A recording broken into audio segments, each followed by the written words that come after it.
Hello, and thank you for tuning in to another episode of MEMO's Weekly Review with me, Nasim Ahmed, and our regular guest, Mouin Rabbani. Hello, Mouin. Thank you for joining us again. Hi, Nasim, and as always, it's a pleasure to be with you again.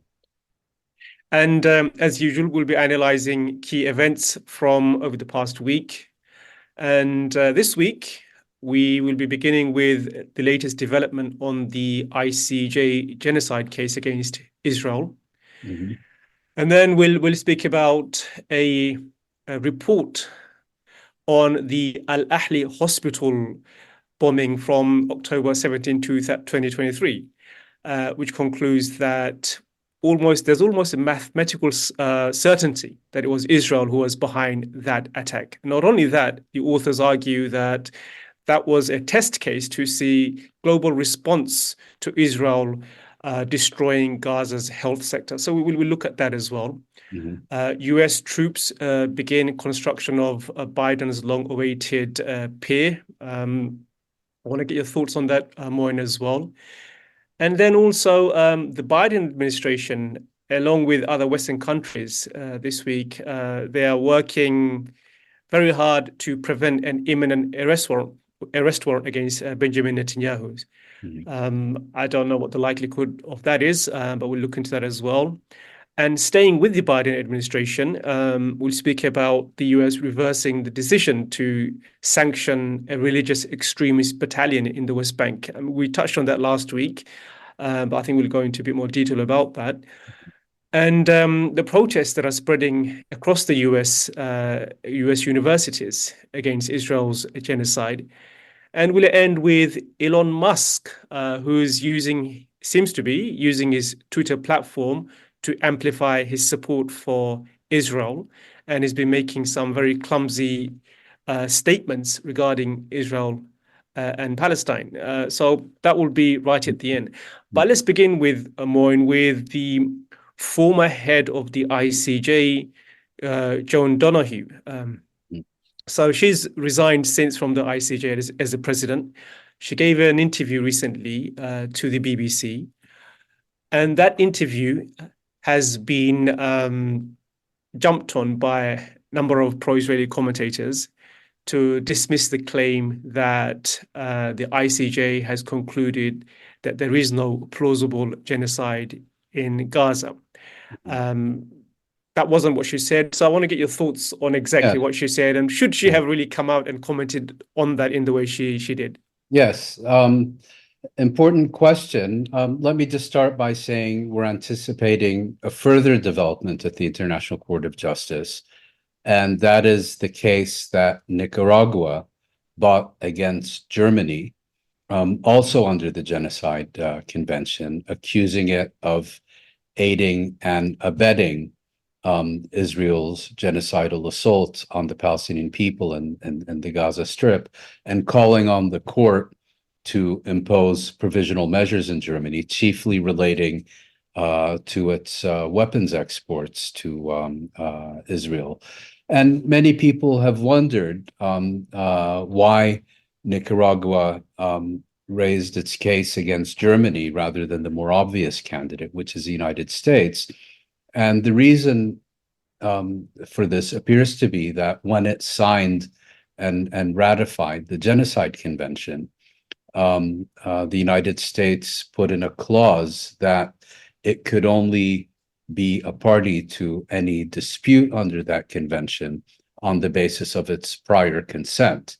And it appears that the Nicaraguans decided that launching a case against the United States therefore wasn't an option, and they set their sights on the next best thing, in this case, Germany. But as you mentioned, and the court is expected, I think, in the coming week to issue its ruling on Nicaragua's request for provisional measures. But as you mentioned, the more visible, let's say, story regarding the court and genocide this week has been an interview that the outgoing or the former American judge on the court and the woman who was the president of the court at the time that it issued its initial provisional rulings in January, Judge Donoghue, she gave an interview to the BBC in which she made a technically correct statement that in the larger scheme of things amounts to a distinction without a difference. And I think also calls into question her judgment in doing so. What she said was that the court did not assess the question of whether Israel was plausibly guilty of committing genocide or not, for the simple reason that the court is not yet judging the merits of the case. What she then said is that what the court did do is that it determined that South Africa had plausibly demonstrated that Palestinian rights under the Genocide Convention are under real and imminent threat. I don't think I'm quoting her verbatim, but what it amounts to is, the distinction between rights and claims. And, she made the point that that the threat to the Palestinians was real, and that provisional measures were imposed because the court ruled that it was a matter of urgency. And I believe it was law professor Heidi Matthews who questioned the wisdom of a judge, even though in this case a former judge who was no longer on the bench, speaking publicly about a case that she was directly involved in, addressing what are essentially technical matters in a manner that not only sowed confusion for much of the public, but gave Israel and its apologists an opening to make the false claim that the court had basically dismissed South Africa's case, and Judge Donoghue said nothing of the sort. Again, when you take all their statements together, and if you're not addressing a specialized seminar in the international law of genocide, it's entirely appropriate to say that the court determined that South Africa had plausibly demonstrated that Israel was engaged in genocide, and therefore the court took the decision to proceed to a full hearing of the case in which it will judge whether Israel is actually guilty or not guilty of genocide, as opposed to dismissing it as the equivalent of a frivolous lawsuit. So I think it's very unfortunate that Judge Donoghue not only weighed into this question, but weighed into it in the manner that she did. Again, international legal specialists have noted that while her words were technically accurate, they had the effect of distorting how people will understand what the court actually did and did not decide, and that the points she made in the larger scheme of things amount to, again, a distinction without a difference. And if you examine the interview further, she also pointed out that Israel did not meet its obligations to the court in terms of the provisional measures that it ordered. Yeah, and it seems to me when I listened to the interview that it was intended to sow confusion. And what the pro-Israelis have not been reporting on is the last point you made, which is that Israel has not met any of the provisional measures. Mm. But if you ask many of the experts on genocide, there seems to be almost a consensus on the fact that Israel is committing genocide. And this week we saw a professor from the Hebrew University, Amos Goldberg, who is a Holocaust and genocide researcher. And I want to quote him verbatim from his article. He goes on, he says that, yes, it is genocide. It is so difficult and painful to admit it, But despite all that, and despite all our efforts to think otherwise, after 6 months of brutal war, we can no longer avoid this conclusion. Yes, So, yeah, I mean, I please. just want, yeah, so, I mean, I found it a really compelling article, partly because he goes on to say that every single genocide, he cites a number of genocides, and nearly all the genocides that have been committed were committed on the basis that they were defending themselves Yes. against a threat, whether it be Rwanda, whether it be the genocide of Muslims in Bosnia, Myanmar, every other example he cites suggests that the people committing the genocide carried out the genocide on the assumption or on the belief that they were under imminent threat or it was self-defense. Yes, they had a genuine belief that they were engaged in self-defense of their state, of their civilization, of whatever. And that feeling was real. And it's also entirely irrelevant as what he was. I thought it was a crucially important article, not only because of its substance, which you've just summarized, but also given the scholarly credentials of the author. And we should also state his identity. He is an Israeli Jewish Holocaust and genocide scholar. So, he kind of checks all the boxes for someone who is more than authorized to speak on this issue. Again, and regarding Judge Donoghue, one can be, or former Judge Donoghue, I guess, one can be cynical and say, well, the woman is out of a job. She not only participated in, but presided over a ruling that could be a career ender. She needs to arrange either new professional gigs or speaking engagements, and this is kind of her mea culpa to make sure that she can move forward in peace. Or, maybe she is so devoted to the law that this fine technical point has been giving her sleepless nights since January of this year, and she felt this urgent need to correct something, which again amounts to, in layman's terms, a distinction without a difference. I'm not in a position to judge what motivated her, but I think one thing we can agree on is that it was very unfortunate for her to go public, not only in the manner in which she did, but also in the forum in which she did. She wasn't addressing either genocide scholars or specialists in international law, but a general audience, viewers of a BBC talk show, who would be much more prone, like you and I, to misunderstand some of these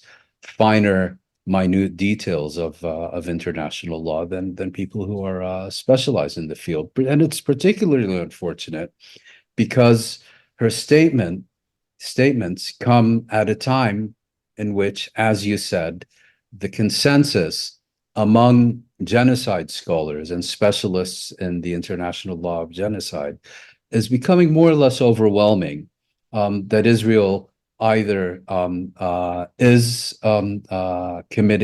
perpetrating genocide against the Palestinian people in the Gaza Strip, or needs to be subjected to a very detailed and thorough examination because of its actions. Of course, Donoghue is not there anymore. And if you're a judge at the ICJ, you'd be looking at the systematic destruction of Gaza's health sector. And this week, there was a really fascinating report on that. There was a report by someone by the name of that's it, yeah. And he produced a almost showing at mathematical certainty that the attack on Al-Ahli Hospital on October 17 last year was caused by an Israeli strike. So that strike, as our viewers may recall, killed more than 400 Palestinians. But what was interesting was what Meher said, and I want to get your comments on that. Meher goes on to say that Meher has 2 PhDs, by the way, that it was a pilot test that the Israelis carried out to find out how the international community and the media would react. It does very much look like, that the Israelis carried this out, and given that the indifference of the international community towards the destruction of Al-Ahli Hospital, they went on to completely decimate the health sector in Gaza. So Yes. that's what Meher is saying, and it seems to be the case. Yes, it's actually the second very detailed technical report that Maher Arrar has produced on this particular incident. I'm not qualified to assess the very considerable level of scientific evidence that he mobilizes. It seemed convincing to me, but it will be for others to assess. And unfortunately, Maher Harar is inviting scrutiny, and he is inviting challenge, and he does want his assessment and conclusion to be out in the public arena. And people who should be interested in this and people who should know better have not given his reports the interest that they clearly deserve. What I will speak to is the political aspects of his conclusions, which to me seem exceptionally sound. Remember, this attack on Al-Ahli Baptist Hospital came very early during Israel's onslaught on the Gaza Strip. And as you mentioned, what Maher Harrar proposes as a theory, and he's not the first to do so, but it's significant that he does so in the context of the scientific evidence that he's mobilized, is that this attack was really a test case, and that Israel, as it does so often, pushes gently against an open door to see if there's going to be pushback from the other side. And if there isn't, it will push a bit further with a bit more force until it feels confident and comfortable enough to kick the door in and shoot up everything on the other side of it. And what happened here is that Israel attacked this hospital. It then engaged in a disinformation campaign whose purpose in which it claimed that the real culprit here was an errant missile fired by either Hamas or Islamic Jihad. And as Maher Harrar notes, that's not a particularly credible explanation, because this single errant missile, we are to believe, killed multiple times more people than every other errant Palestinian missile has over the course of the past decade put together.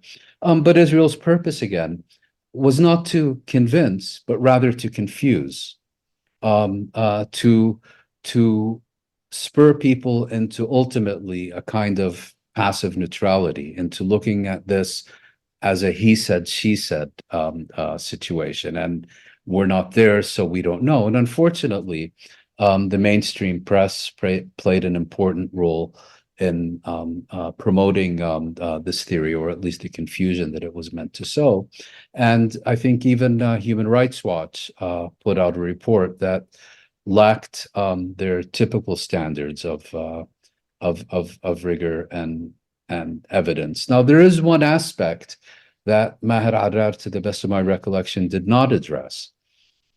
And that is that Al-Ahli Baptist Hospital, to a much greater extent than any other hospital in the Gaza Strip, has important foreign connections.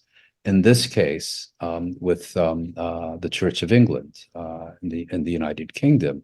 And what others have proposed is that Israel attacked this hospital in the first instance, not despite its connections, but because of those connections. In other words, if it could satisfy itself that it could get away with a brazen attack on a church a hospital that is essentially operated or supported by the Church of England, if it gets away with that, then every single hospital and clinic and other health facility and medical worker in the Gaza Strip is fair game, and it's open season, as you said, on the health sector.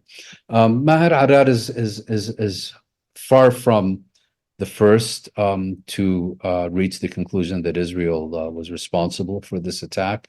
Dr. Ghassan Abu Sitta, for example, who was actually at the hospital at the time of the attack, has consistently been enunciating a similar conclusion. Other doctors and journalists who were at the scene at the time have said the same. But I think the added value of his report, two reports actually, is that he mobilizes very detailed scientific evidence to substantiate his claims and conclusions. And I very much hope that people will assess these on the basis in which they've been formulated. And it's also adding another organization, Forensic Architecture. They've also concluded that the attack was by Israeli plane and not Palestinians. And I think most of us who watched the footage instinctively knew that, that the missile is Israeli missile. There is no way Palestinians possess this level of firepower to cause this level of destruction on anything. So, yes. Sorry, I just interrupt you. I mean, not only that, but we're basically being asked to believe that every single attack, without exception, on a hospital or a health facility or medical staff in the Gaza Strip since October 7th has been perpetrated by Israel. But for some reason, the attack that started it all off, or that came very early in the process, somehow had nothing to do with Israel, that it somehow wasn't part of the systematic pattern that we're all fully aware of. Let's move on to President Biden's plan to construct a pier in Gaza. Of course, it's good news. The pier, one of the purpose of the pier is to distribute aid, and given there's of course, famine in Gaza, any avenue which increases the level of aid is to be welcome. But there is, of course, the concern that this plan essentially is a Netanyahu plan, and there is the possibility that this could be used not on the one hand, of course, to increase the level of aid that's being distributed, but also many people would say that this opens up the path to ethnically cleanse Palestinians using the pier to other parts of the Middle East and elsewhere, and ethnic cleansing has not been moved off the equation. Gaza is uninhabitable, completely decimated. The health infrastructure, which we've spoken about a lot, has been completely destroyed. And ultimate goal has always been to ethnically cleanse. So, and if this is a Netanyahu plan through the means of the White House, then I think it'd be unwise to discount the fact that, yes, on the one hand, this is a positive news, but on the other, this could be the start of slow ethnic cleansing or depopulation of Palestinians from Gaza. Yes, I think that's a very important point. And as you mentioned, forcible displacement, forced ethnic cleansing may be formally off the agenda, but voluntary ethnic cleansing is very much remains a policy option, if you will, part of the policy debate. And in a situation where the Gaza Strip from tip to toe has been deliberately made unfit for human habitation, this harbor could certainly be part of the demographic solution, so to speak, that Israel seeks, and that its sponsors and allies have chosen not to oppose in a meaningful way, which means to make clear to Israel that there will be consequences for its actions. But I think there's a more immediate threat, if you will, attached to this pier. I mean, it is kind of surreal, at a time when you have either existing famine in parts of the Gaza Strip or imminent famine in the rest of it. And the solution is literally hundreds of yards away and could begin by the time we end our conversation, and would require no more than a phone call from Washington to the Israeli government. The US has chosen to build this pier. Perhaps Biden is nostalgic for the Normandy landings of 1944 or something, which won't be operational until next month, and which, even when fully operational, will not be able to meet the minimum requirements of the Gaza Strip. And so there's that aspect. And the more important issue that once this pier becomes operational, it can serve as a fig leaf to permanently sever the land connections. And that's an issue that particularly concerns me, is that every time Israel is accused of preventing humanitarian aid, and every time the US is accused of being complicit in this, they'll just point to this pier, say, look, we came all the way from Norfolk, Virginia, to build this thing to save these poor people. So there's that aspect. And then there's a further aspect, which is that there are all kinds of reports that this will be done under an Israeli security umbrella.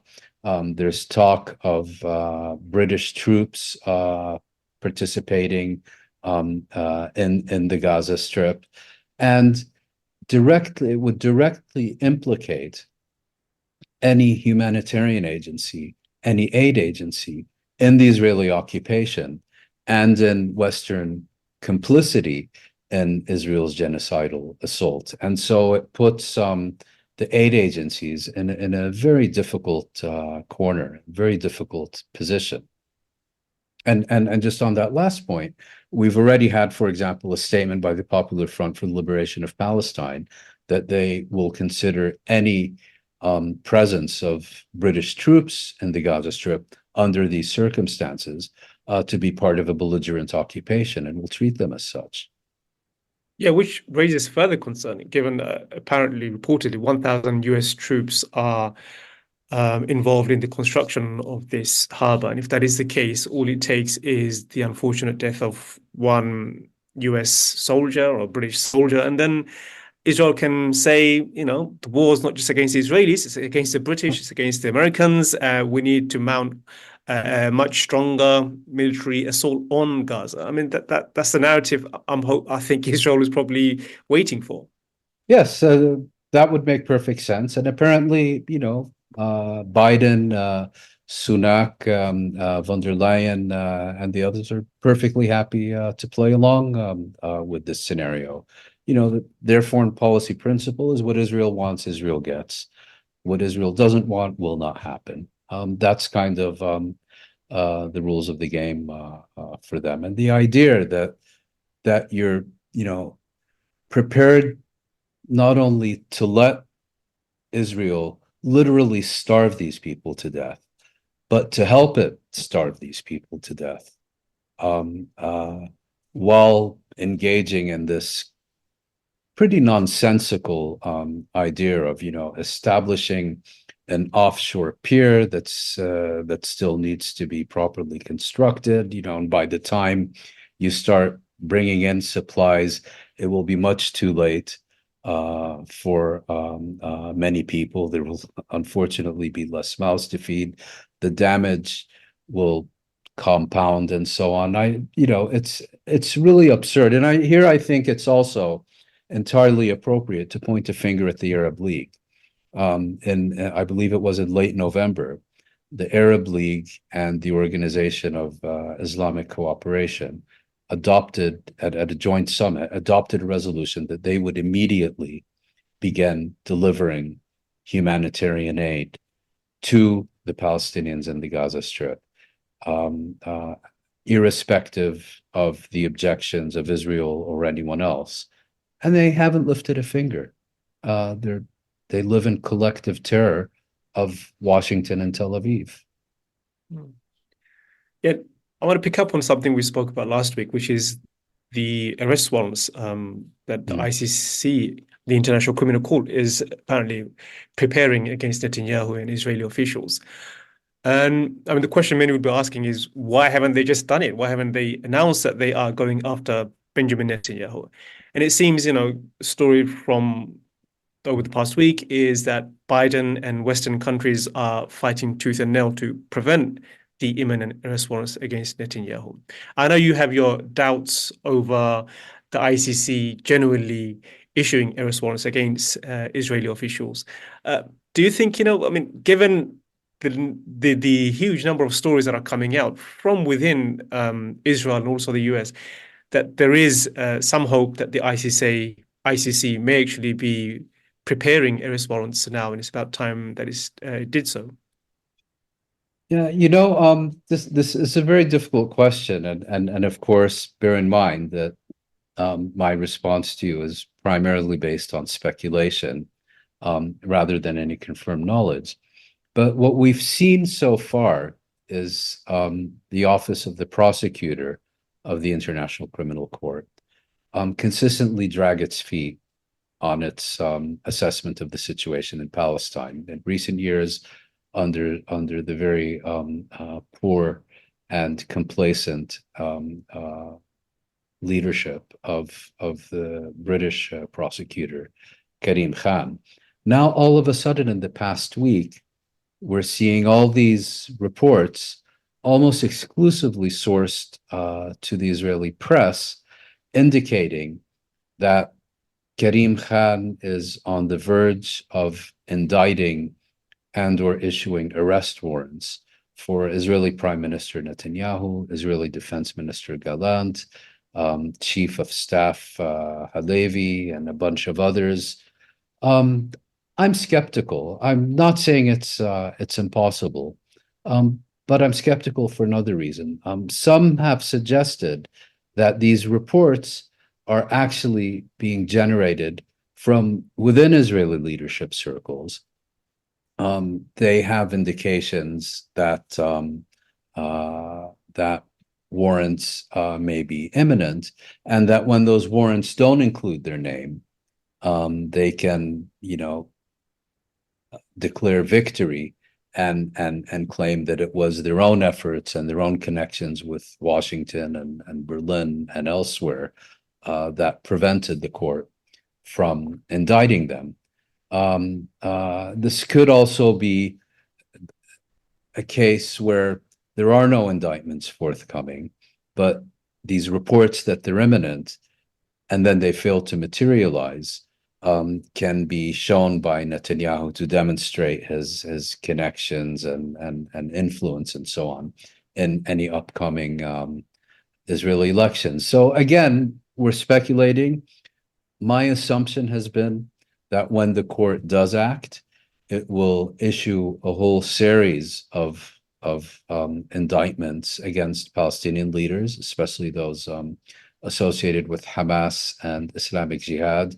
And it will balance this by issuing a number of warrants against the types of radical settlers who neither make policy nor take government decisions, the types who are being partially blacklisted by the US, the UK, and the European Union. Now, it may well be the case that Khan has had an epiphany and realized that the court's legitimacy is very rapidly collapsing, and that if he just keeps focusing on the West's official enemies, like Russia, for its transgressions in Ukraine, and doesn't begin addressing issues that are of concern to the entire international community, like Israel's genocidal onslaught in the Gaza Strip, that there won't be much of an international criminal court left by the end of his tenure.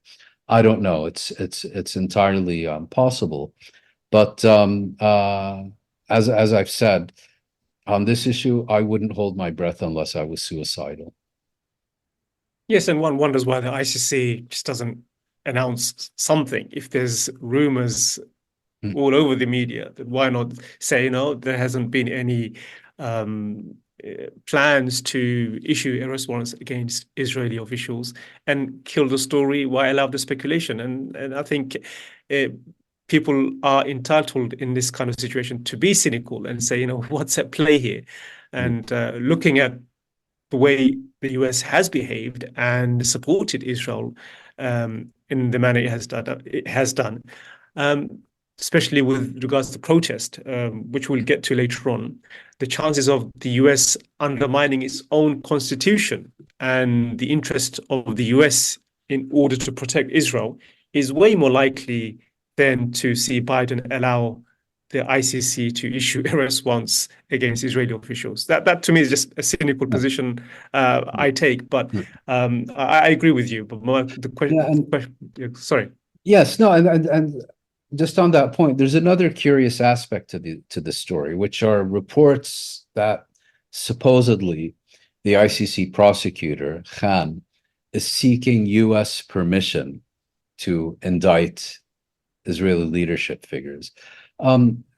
It doesn't strike me as particularly persuasive, because the idea that he would do so with and not understand that it was eventually going to leak, and leak not only to Israeli journalists, but also to Russian ones, which would thoroughly discredit any and all work he has done with respect to Ukraine, particularly because the United States is not even a party to the International Criminal Court, and has in fact passed legislation that allows U.S.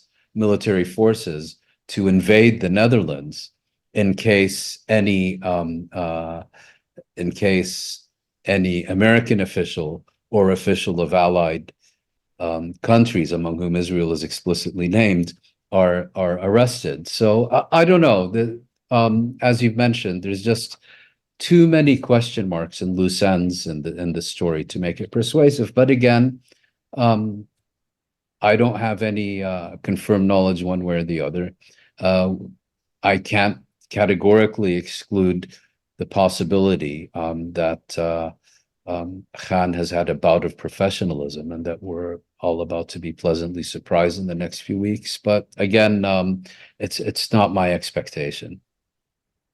And sticking with the White House, the US State Department, as we predicted last week, is put on hold its intention to impose a sanction on an Israeli battalion. This is a battalion known as the Netza Yehuda, made up of extremist religious settlers. And this is now the second time the White House or the State Department has done a U-turn after sanctioning first individual settlers, but now this time an entire battalion. And that's, to me, it's quite shocking, the fact that it cannot even go as far as to sanction what are religious extremists, in my point of view.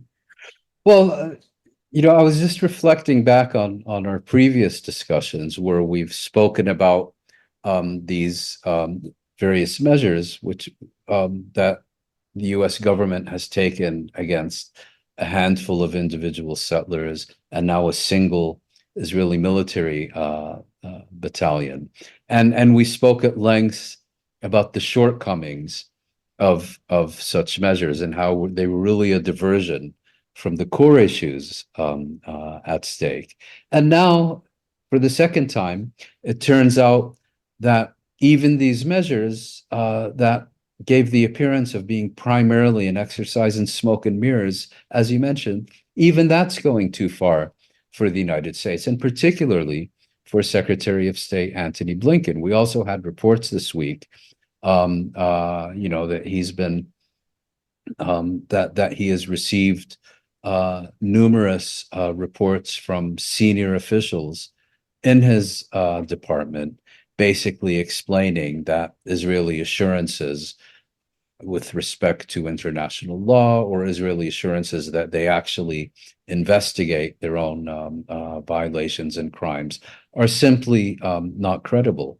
But he, like his boss, Joe Biden, has this passionate attachment to the state of Israel, has blinders, is ideologically predisposed to a belief that Israel can do no wrong, and if it is seen to do wrong, that's because it's someone else's fault, invariably.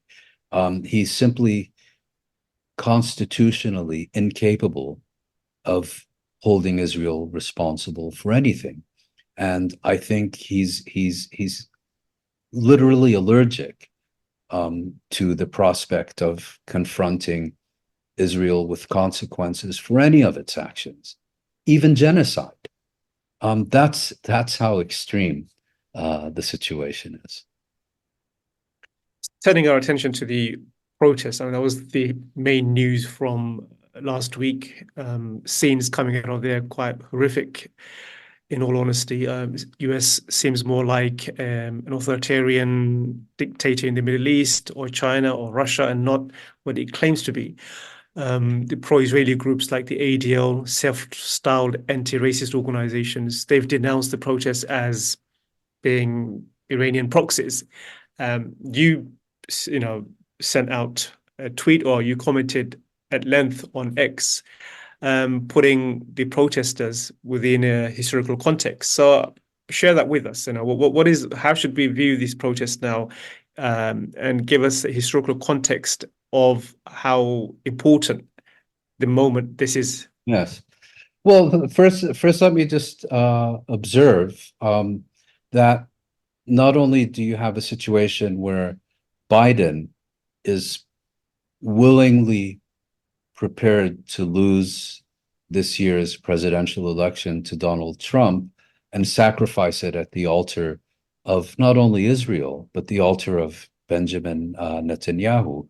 But we're now in a situation where civil liberties, the rule of law, and all these values that the United States and its elites claim to hold dear are instantaneously thrown out the window when it comes to Israel. In other words, we'd rather have a defense of Israel than our values and our freedoms. Regarding these protests, I think it's difficult to overestimate their significance. I describe them as a pivotal moment, and making the point that while college students are not an accurate reflection of public opinion or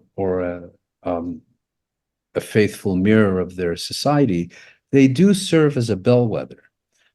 They do serve often as a sign of the shape of things to come, and that when you have college students and their activism and their movements reaching a critical mass, that's often an indication that significant change is coming further down the line. We saw that in the late 1960s and early 1970s with the Vietnam War.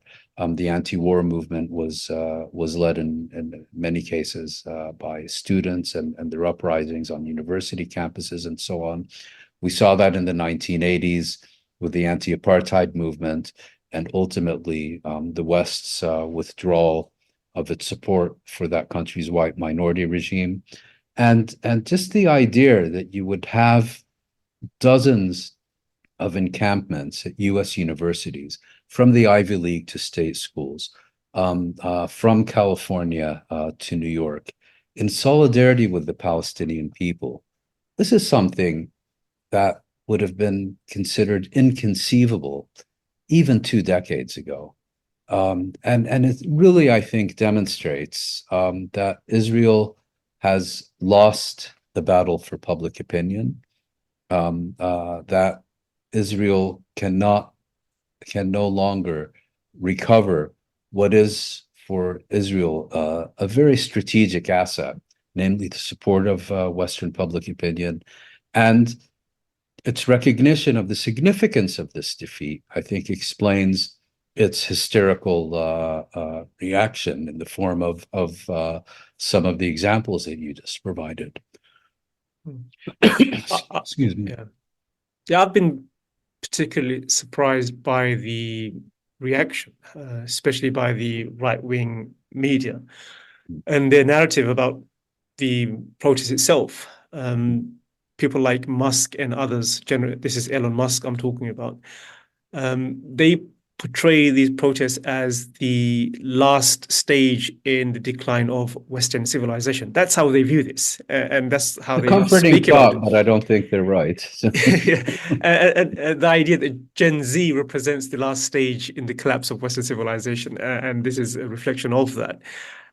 Many, I think, would argue that that's not the case. The people who are undermining Western civilization are the politicians, the businesses and the corporations, and the military-industrial complex. They're the ones who are supporting this genocide. They're the ones who are undermining the credibility of the West, and not Gen Z by protesting in the manner they have. But Musk in particular, I mean, this week he stirred a lot of controversy, partly because he has shown which side he's on. He's tweeted a number of times supporting Israel.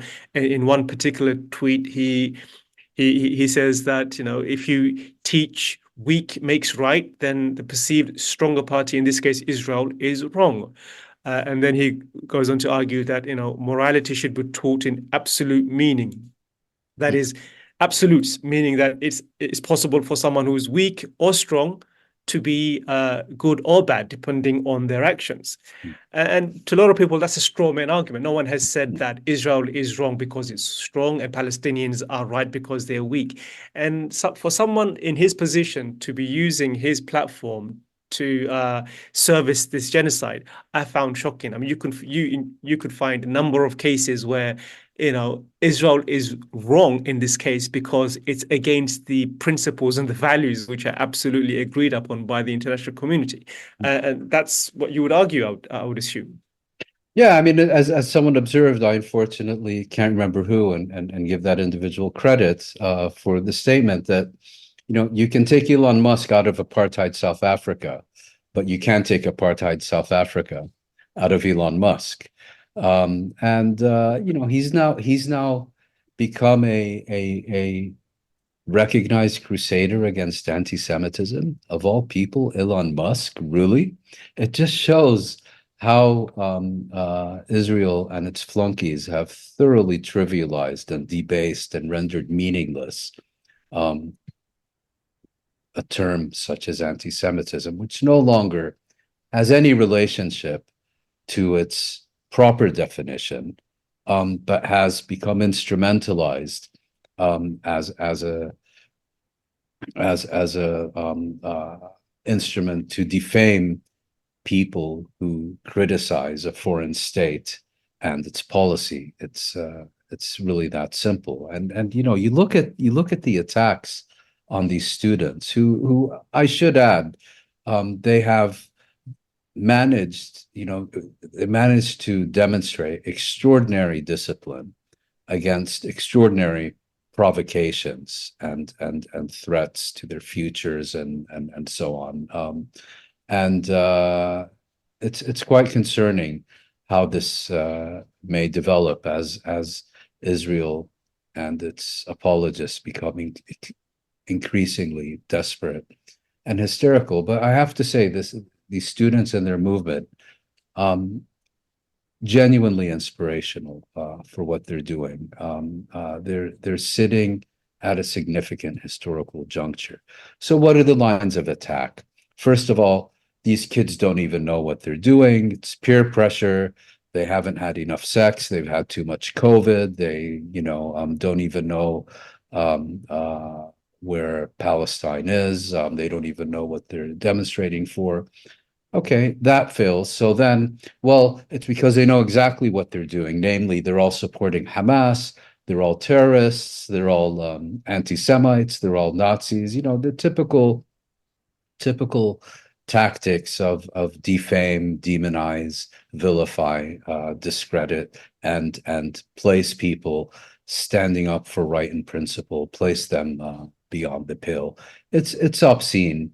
It's disgusting. And I think it speaks to such desperation that in this case, it's unlikely to work. And to think that Biden could give the likes of Musk what they want, which is to crack down on these protesters with special police forces and undermine his own re-election. It's a possibility. I think he could send in not the troops, but the special police officers to carry out brutal attacks on the protesters.